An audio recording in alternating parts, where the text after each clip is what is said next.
Welcome to Bite at a Time Books, where we read you your favorite classics one bite at a time. My name is Bree Carlile, and I love to read and wanted to share my passion with listeners like you. If you want to know what's coming next and get updates from me, Bree, sign up for our newsletter at biteatatimebooks.com.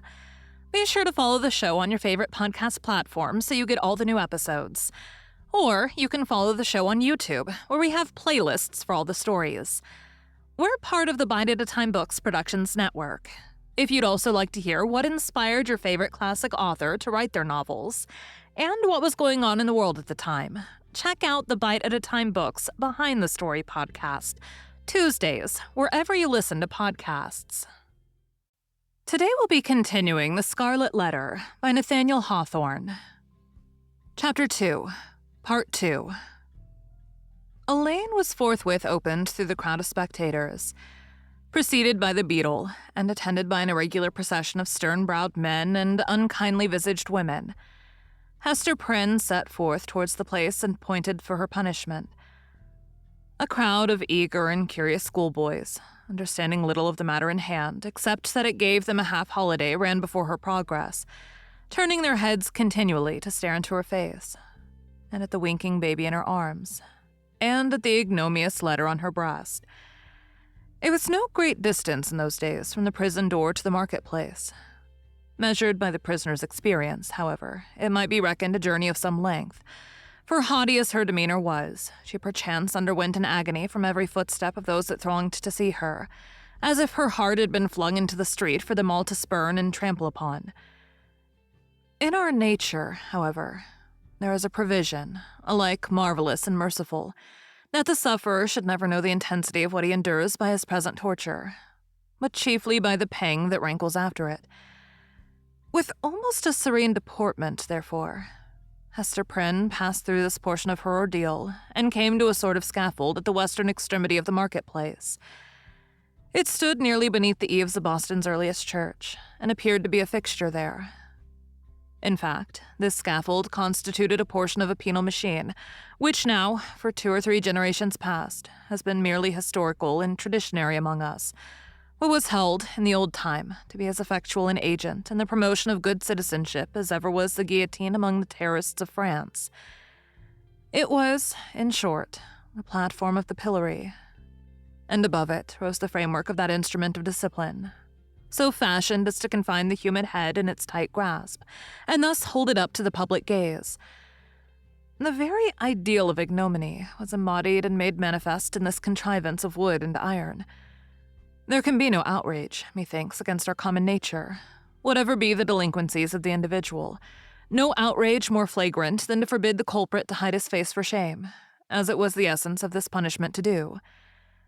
In Hester Prynne's instance, however, as not unfrequently in other cases, her sentence bore that she should stand a certain time upon the platform, but without undergoing that gripe about the neck and confinement of the head, the proneness to which was the most devilish characteristic of this ugly engine. Knowing well her part, she ascended a flight of wooden steps, and was thus displayed to the surrounding multitude at about the height of a man's shoulders above the street. Had there been a Papist among the crowd of Puritans, he might have seen in this beautiful woman, so picturesque in her attire and mien, and with the infant at her bosom, an object to remind him of the image of divine maternity, which so many illustrious painters have vied with one another to represent. Something which should remind him, indeed, but only by contrast of that sacred image of sinless motherhood, whose infant was to redeem the world. Here, there was the taint of deepest sin in the most sacred quality of human life, working such effect that the world was only the darker for this woman's beauty, and the more lost for the infant that she had borne. The scene was not without a mixture of awe, such as must always invest the spectacle of guilt and shame in a fellow creature, before society shall have grown corrupt enough to smile instead of shuddering at it. The witnesses of Hester Prynne's disgrace had not yet passed beyond their simplicity. They were stern enough to look upon her death, had that been the sentence, without a murmur at its severity, but had none of the heartlessness of another social state which would find only a theme for jest in an exhibition like the present. Even had there been a disposition to turn the matter into ridicule, it must have been repressed and overpowered by the solemn presence of men no less dignified than the governor, and several of his counselors, a judge, a general, and the ministers of the town, all of whom sat or stood in a balcony of the meeting-house, looking down upon the platform. When such personages could constitute a part of the spectacle without risking the majesty of reverence or rank and office, it was safely to be inferred that the infliction of a legal sentence would have an earnest and effectual meaning. Accordingly, the crowd was somber and grave. The unhappy culprit sustained herself as best a woman might, under the heavy weight of 1,000 unrelenting eyes, all fastened upon her and concentrated at her bosom. It was almost intolerable to be borne. Of an impulsive and passionate nature, she had fortified herself to encounter the stings and venomous stabs of public contumely, wreaking itself in every variety of insult. But there was a quality so much more terrible in the solemn mood of the popular mind, that she longed rather to behold all those rigid countenances contorted with scornful merriment, and herself the object. Had a roar of laughter burst from the multitude, each man, each woman, each little shrill-voiced child contributing their individual parts, Hester Prynne might have repaid them all with a bitter and disdainful smile. But under the leaden infliction which it was her doom to endure, she felt, at moments, as if she must needs shriek out with the full power of her lungs and cast herself from the scaffold down upon the ground, or else go mad at once. Yet there were intervals when the whole scene in which she was the most conspicuous object seemed to vanish from her eyes, or at least glimmered indistinctly before them, like a mass of imperfectly shaped and spectral images. Her mind, and especially her memory, was preternaturally active, and kept bringing up other scenes in this roughly hewn street of a little town on the edge of the western wilderness. Other faces than were lowering upon her from beneath the brims of those steeple-crowned hats, reminiscences the most trifling and immaterial. Passages of infancy and school days, sports, childish quarrels, and the little domestic traits of her maiden years came swarming back upon her, intermingled with recollections of whatever was gravest in her subsequent life. One picture precisely as vivid as another, as if all were of similar importance, or all alike a play. Possibly it was an instinctive device of her spirit, to relieve itself by the exhibition of these phantasmagoric forms from the cruel weight and hardness of the reality. Be that as it might, the scaffold of the pillory was a point of view that revealed to Hester Prynne the entire track along which she had been treading since her happy infancy. Standing on that miserable eminence, she saw again in her native village, in old England and her paternal home, a decayed house of grey stone with a poverty-stricken aspect, but retaining a half-obliterated shield of arms over the portal in token of antique gentility.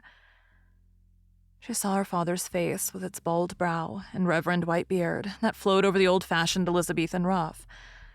Her mother's, too, with the look of heedful and anxious love which it always wore in her remembrance, and which, even since her death, had so often laid the impediment of a gentle remonstrance on her daughter's pathway. She saw her own face, glowing with girlish beauty, and illuminating all the interior of the dusky mirror in which she had been wont to gaze at it. There she beheld another countenance, of a man well stricken in years, a pale, thin, scholar-like visage, with eyes dim and bleared by the lamplight that had served them to pore over many ponderous books. Yet those same bleared optics had a strange penetrating power, when it was their owner's purpose to read the human soul. This figure of the study in the cloister, as Hester Prynne's womanly fancy failed not to recall, was slightly deformed, with the left shoulder a trifle higher than the right. Next rose before her, in memory's picture gallery, the intricate and narrow thoroughfares, the tall gray houses, the huge cathedrals, and the public edifices, ancient in date and quaint in architecture of a continental city, where a new life had awaited her, still in connection with the misshapen scholar. A new life, but feeding itself on time-worn materials, like a tuft of green moss on a crumbling wall. Lastly, in lieu of these shifting scenes, came back the rude marketplace of the Puritan settlement, with all the townspeople assembled and leveling their stern regards at Hester Prynne. Yes, at herself, who stood on the scaffold of the pillory, an infant on her arm, and the letter A in scarlet, fantastically embroidered with gold thread upon her bosom.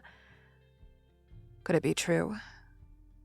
She clutched the child so fiercely to her breast that it sent forth a cry. She turned her eyes downward at the scarlet letter, and even touched it with her finger, to assure herself that the infant and the shame were real.